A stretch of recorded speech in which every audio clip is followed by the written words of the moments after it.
Hi, I'm Nick Smoot. I'm the founder of Innovation Collective, and you're on my YouTube channel again. I'm here with Roman, who's behind the camera and going to be asking me questions this time. He's my famous intern that is awesome and knows how to help the YouTubes. So today we're going to talk to you a little bit about education and how the pandemic we are in has kind of shown some weaknesses in education. Some people have said, everything's changed with COVID. I don't think it has. I think the pandemic actually accelerated change, and it kind of broke things faster that were already breaking. And interestingly, you may not know this, but for the last about 3 years, I've been working on restructuring some components to education at statewide levels, and now we're starting to look at national levels.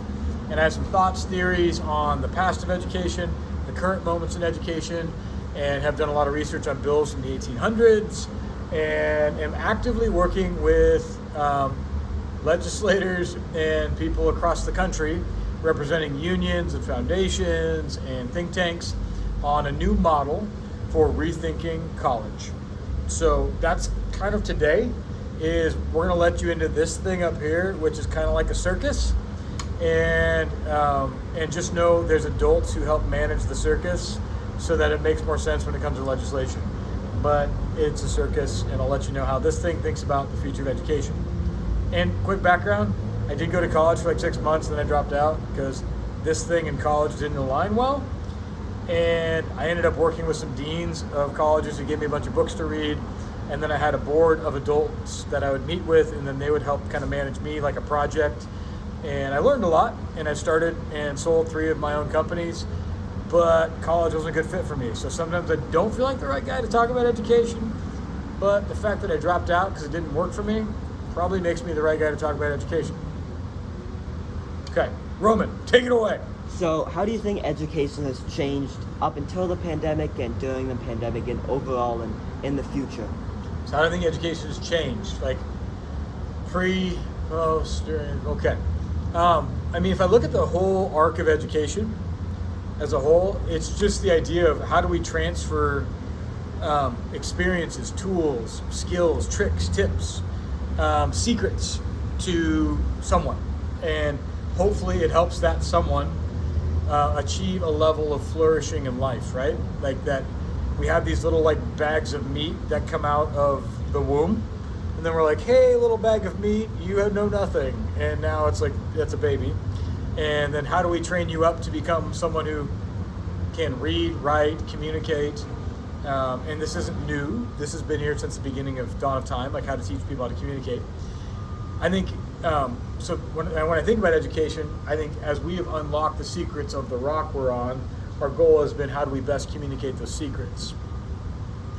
Interestingly, a lot of the things we believe to be true in science constantly evolve and change. How has that changed? I think there's two really significant things that changed education. One is the Industrial Revolution and the quick flight to larger cities and the need for more talent and for us to train people faster for factories. And so it changed our model of education and the goal, because we're no longer in small cities or little counties, farm towns, where you knew your job, you knew your role, you knew your place in life. Now it was big city. And so school looked more like preparing people for factories and less like preparing people for whatever was going to be their job in the real world. With that, we had the scale of these factories where we brought in the experts and the masters of knowledge. And then this thing called the internet happened. And someone who could know all the things the internet knew didn't quite add up anymore. So the sage on the stage, is how it's sometimes been called, became less relevant. So now the teacher, professor, whomever, is more of a guide in the process of learning and less of the answer key and the master of knowledge of all of it. So we've seen that cycle happen. However, education is still primarily stuck in preparing people for factories. and turning people into machines, which we don't need people to be machines anymore. We need people to be magicians, not machines. The world has changed. That's a quick look. I think we're stuck. I can't remember who said this, but I really like it. I feel like we're stuck in the messy middle right now of education is becoming more beautiful to where we will have soon things like artificial intelligence systems that we could like throw on a headset, some virtual reality AR glasses, go for a walk with Albert Einstein and see him walking next to us and asking questions, and he talks to us and like using his ability to speak from a database using natural language processing in real time. He's answering questions. That's a whole new experience that's coming in education, but we're not there yet. We're in the messy middle, still preparing people for factories and trying to evolve into a more creative kind of future where people are more innovative and creative. Those are my thoughts. All right, so what do you think about the same thing kind of for jobs, how overall it's changed with AI, COVID, everything industrially over time? How do you think job and how do you think it will change? Yeah. I think that's a great question. How have jobs changed over history? I mean, it's a big one, long one, but if you go back to the farm, I think we're happiest when we have a mission or a job that we struggle at and that we can really give of ourselves to. We sleep better, we are happier, and we feel a sense of purpose. And so when we were scrappily trying to build our country and get through the whole hierarchy of needs, I do believe there's a sense of mission and purpose. I think same thing with the Industrial Revolution. We forgot what was being made at the end of the line and just did a specific job, which maybe made us more efficient, but I don't know if it made us feel as satisfied. And now with machines getting smart and high-tech factories and artificial intelligence systems to do phone calls, do chatbots, do all these things for us, we have less need for labor to be machine-based, kind of for humans to act like machines, but we need people to pivot in their jobs over to being more like magicians, doing more research and development, innovation creation, and kind of prepare the future of work and be those kind of thinkers. Some people will always do what jobs are left, but I do believe a lot of jobs are threatened and have been for a while by artificial intelligence. There's different estimates of 40+% will be wiped out.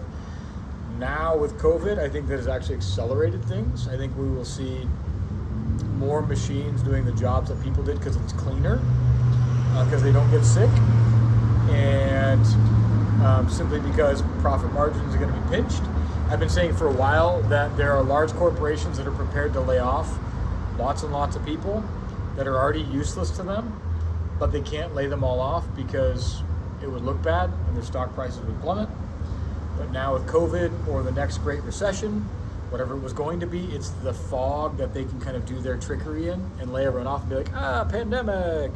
And so now they get to lay off all the people that were just dead weight to them. That's the realities of the world we're in. Andrew Yang says we should give everyone free money and do universal basic income. I personally think Andrew's wrong, and we need to harmonize capitalism, which I don't think is by giving a UBI. I do think the future of work looks more like the corporations that we want to pay a UBI, allocating research and development dollars, and engaging the general public of all ages and all income levels to receive a basic research dividend to do research on behalf of these organizations. So keep people creative, learning new skills, working together, doing R&D that could produce intellectual property, art, creativity that mirrors and matches what a corporation needs, and we should have cities focused on verticals. And then the town should come together and build new studios, labs, creating IP for industry verticals. And instead of paying a UBI tax, you do an R&D dividend into those communities. But potato, how you get your free money matters. Go ahead. All right, so finally about the MORE Act. Can you explain what it is and how you hope and what you plan on changing with this act? 100%.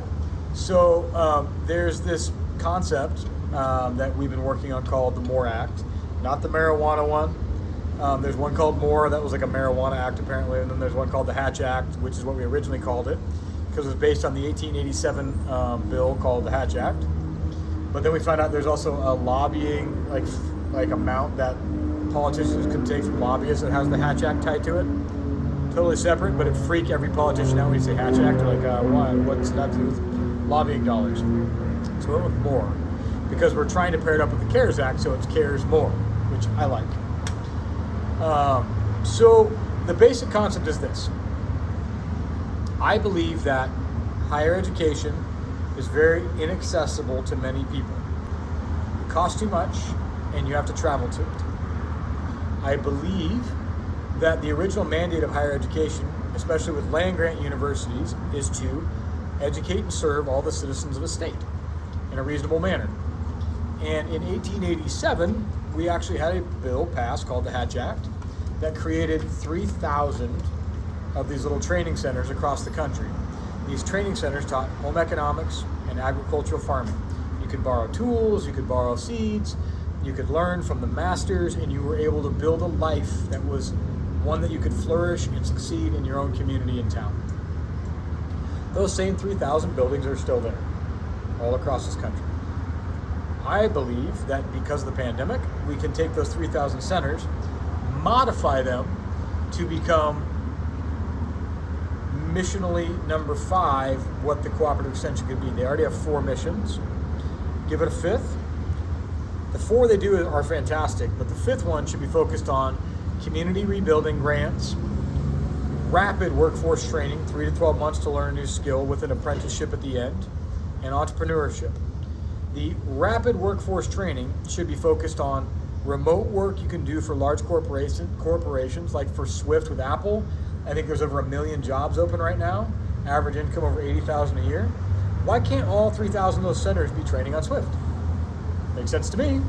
Why can't it be training on remote work for company X, Y, Z? But also training on not just remote work and coding, because not everyone's a coder. Not everyone wants to work from their basement or their kitchen, or from the farmhouse or the lake house, whatever. Some people want to do a job around people, and that's super cool. Guess what? States have open jobs. Not only do states have open jobs, states have jobs they want to recruit companies for, but they need talent built up first. So it makes sense if we use these centers to train people in 3 to 12 months to do these jobs. Some people would argue, well, you need longer than 12 months to learn these skills. I don't know about that. I've asked many people who have 4-year degrees, who have 6-year degrees, how long it should take them to learn all the things they use in an average day, month, week, year. And the average answer is below 12 months. Neuroscientists I asked one time said about 3 years, which they go to school for like a bajillion. But 3 years is what they said to know everything they know. I think, long story short, we can harmonize higher education to deliver training at these locations so that people can learn new skills in 3 to 12 months. And we can harmonize that training with what jobs are needed in the state, what jobs are open in the state, and what jobs are open for remote work or needed for remote work.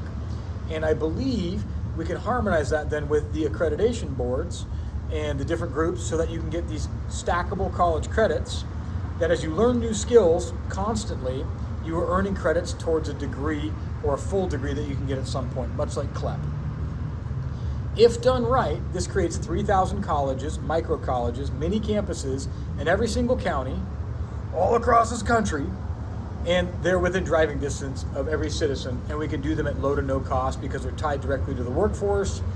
And in essence, what we do is we create these boutique campuses that are now pandemic proof, that are doing remote trainings, but can start to gather in small batch kind of boutique trainings, and then bloat as we can get together and shrink as pandemics or disasters pop up. So it's a model that I've been hacking on for a couple of years, and we're now working with people all across the country on this and moving towards proof of concept tests in multiple states. And hopefully someday this becomes legislation in a county near you. That's the MORE Act. You'll see more about it coming up soon, likely. And can't think of what else, Roman. Anything else I should say? No. Okay, I'll shut up then. Subscribe.